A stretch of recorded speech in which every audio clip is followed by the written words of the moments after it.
Tony Woods, comedian, DC legend. Yeah, let's just take it away there. Hello, folks. Nathan here. I have a very special guest with me for an interview. It's the one, the only, Mr. Tony Woods. How you doing, Tony? I'm all right. What's going on, Nate? How you feel? I'm great. I'm doing wonderful. We have Tony on, one, because in my opinion, and many others, he is one of the greatest stand-up comedians of all time.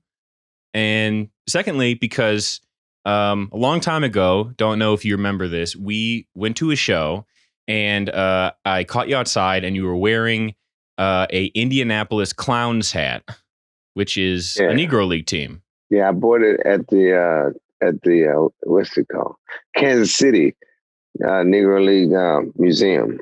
Baseball museum. I said that was very cool, and we got to talking, and you mentioned that your grandpa played in the Negro Leagues, actually. And I wanted, someday to talk to you about that, especially now with the passing of Hank Aaron, who is one of the last Negro Leagues greats to play before jumping to the major leagues. I wanted to talk to you and see if you had any cool stories and sort of your recollections of your grandpa's playing days. I was talking to a guy, a friend of mine, Kurt Messe, all he got me was a draft card from my grandfather. So, but it's just a family story that he played in the Negro League. So I'm like, ain't nobody got a jersey, ain't nobody got nothing. You know what I'm saying? Just supposedly him and his brother, June, they both played, and they played for different teams around. But when I was 7, I was going to do a book report on Jackie Robinson, and he got upset. He's like, "Don't ever mention his name in my house." I'm like, "Well," because I know it was because I just thought he was just crazy. But he was saying, I didn't understand until he got older. He said Jackie Robinson messed it up for everybody. He said all he did. He said that colored folk will go in their Sunday best to sit in the colored section to get spit on and get Cracker Jacks and stuff thrown at them.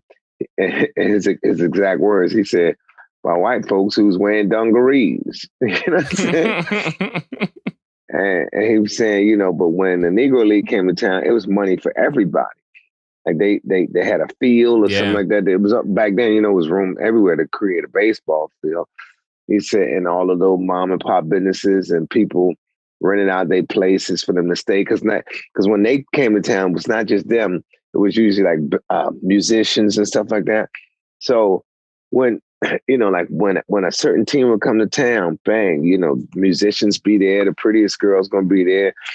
All the guys who make liquor and run liquor and all that stuff. Everybody profited. He said, but when Jackie all of a sudden went over there to get spit on and get elbowed and get treated like dirt, he said, because my grandfather was like, okay, you want to be separate? We'll be separate.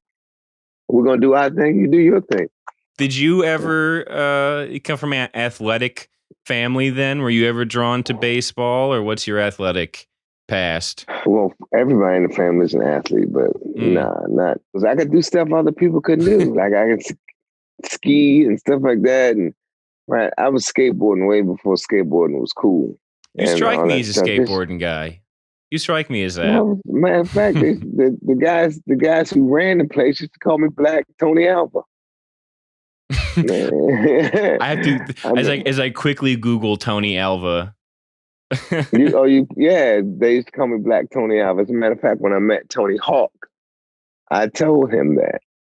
And he was like, kind of, I'm like, well, now you can't say stuff like that. But you got to imagine these guys were all in there. They were in their late teens, early 20s. I was, what was that, 12? I was 12. And I'm like, dude, that was the biggest compliment they could give me. Nobody was saying like in a bad way, oh, here comes Black Tony Alva. They go, yo, what's up, little Black Tony Alva? What's up, man? All in love. Yeah, it was love. Yeah, it's little Black Tony Alva. Like boom. I was the Jimi Hendrix of skateboarding out there, man. Tony has a podcast, first episode again. first episode again. And by the time this airs, you will be able to look up. He will be performing Netflix stand up on Netflix on Tiffany Haddish's "They Ready." They Ready. Tiffany Haddish, Tony Woods will be on that Netflix special, I assume. One last sports question for you, Tony. Washington football team. Should they keep the name Washington football team? Because some people are saying keep it that name. Or if they change it, what would you like them to change it to? What is your name preference for that team? I like the Washington football team. I do too. Yeah, just the Washington football. Because we're already the capital of the United States with no state. It's just a city, but it has no state. The whole country is the state. So, bang. I love that. And I love that now that they're the Washington football team, their uniforms are simple, right? It's like almost, it looks like it's like a classic look with like, they just have the numbers on the helmets. I say keep it Washington football team. No Washington Redhawks. Get rid of the Redhawks. No Redhawks. Washington football team. There you have it. Yeah. Mr. Tony Woods, thank you so much for taking the time out to talk to me. Check out first episode again. That's Tony's podcast. Check out They Ready. It's Tiffany Haddish's They Ready. He'll be doing stand-up on Netflix. You will not regret it. Tony is hilarious. He's amazing. And check it out.